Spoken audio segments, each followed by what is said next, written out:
ایک بزرگ کا واقعہ ہے کہ وہ کاروبار کے لیے، روزگار کے لیے ایک بار کسی جنگل سے گزر رہے تھے اور کام کے لیے گھر سے نکلے تھے. عبادت گزار بھی تھے مگر ظاہر روزی بھی کمانی تھی. مگر اچانک انہوں نے ایک منظر دیکھا کہ ایک لومڑی ہے، بڑی فربا ہے، تر و تازہ ہے، اور اس کے ہاتھ پیر بھی نہیں ہیں اور وہ اندھی بھی ہے. اب حیران ہو گئے کہ اس کے پاس تو نہ ہاتھ پیر ہیں، نہ آنکھیں ہیں، نہ دیکھ سکتی ہے، نہ چل پھر سکتی ہے، تو یہ کھاتی کیسے؟ اس کے کھانے کا انتظام کیسے ہوتا ہوگا؟ اسی شش و پنج میں تھے. آپ بیٹھ گئے. اچانک آپ نے دیکھا کہ زمین شک ہوئی اور 2 پیالے نکلے، ایک شہد کا اور ایک دودھ کا.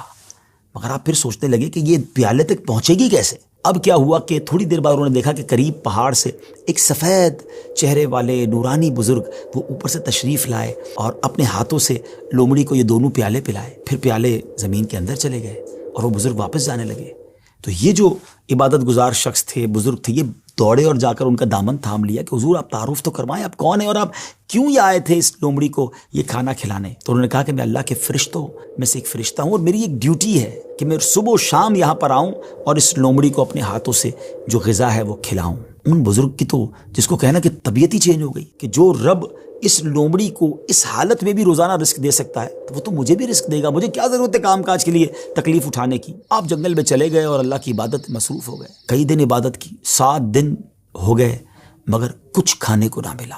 بھوک سے برا حال ہو گیا. اللہ کی بارگاہ میں فریاد کی، میرے مالک مجھے بھی تو کوئی لقمہ غذا عطا فرما. اب بھوک برداشت کرنے کی طاقت نہیں ہے، یا میری روح قبض کر لے. اللہ کی طرف سے یہ ارشاد ہوا، یہ پیغام ملا کہ اے میرے بندے اپنے ہاتھ سے کماؤ، کسب حلال کرنا ہے، کوشش کرنی ہے، خود بھی کماؤ اور محتاجوں کو بھی کھلاؤ. جب اللہ کریم کی طرف سے یہ حکم ملا تو پھر ان بزرگ نے کیا کیا؟ پہاڑ سے اتر گئے اور پھر اب طلب معاش میں اپنے کام میں لگ گئے، کمانے لگے.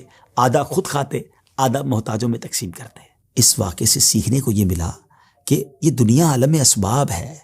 توکل یہ نہیں ہے کہ بندہ گھر میں بیٹھ جائے کہ بس اللہ روزی دے گا. یقیناً رب روزی دینے والا ہے، مگر اسی نے اس دنیا میں اسباب بنائے ہیں اور ہمیں اپنے ہاتھ سے کام کرنے کا بھی حکم دیا گیا ہے. تو کوشش کرنی ہے. ہاں، کوشش کر کے جو اسباب اختیار کیے اسی کو سب کچھ نہ سمجھیں کہ چونکہ میری دکان ہے اس لیے مجھے رزق ملتا ہے. نہیں، رزق جو ہے وہ رب عز و جل ہی عطا فرمانے والا ہے. رازق وہی ہے، بھروسہ اس پر ہو، اسباب پر نہیں. لیکن توکل کو اس طرح نہ سمجھے کوئی کہ جناب اب کچھ کرنے کی ضرورت نہیں ہے. ایک بار ایک صحابی رسول نبی پاک علیہ الصلوۃ والسلام کی بارگاہ میں آئے اور عرض کی کہ حضور میرے ساتھ اونٹ بھی ہے، کیا میں اس کو باندھ کر اللہ پر بھروسہ کروں یا ایسے ہی چھوڑ کر رب پر توکل کروں؟ تو نبی پاک علیہ الصلوۃ والسلام نے بڑا کمال کا ارشاد فرمایا کہ پہلے اس کو باندھو اور پھر رب پر بھروسہ کرو. تو ناظرین، ایکچول تعریف توکل کی یہ ہے کہ ہمیں اسباب اختیار کرنے ہیں مگر خالق اسباب پر بھروسہ کرنا ہے.